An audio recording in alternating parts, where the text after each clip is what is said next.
Hello guys, good morning everyone. Tayo po ay magluluto ng gulay ng santol. Last na tong gugulayin ko na galing Pinas. Ang ibabangot ko po is baboy. Kinustit ko po, tig-fry kong dar.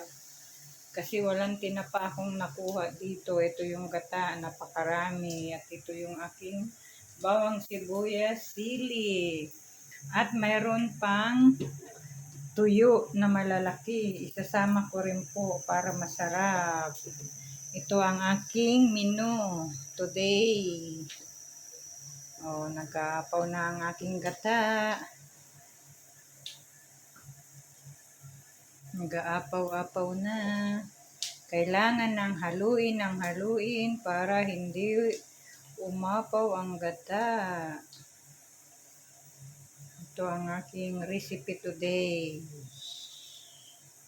Santol na gulay with baboy.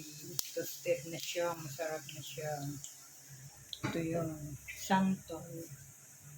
Okay, thank you for watching guys. Bye bye everyone.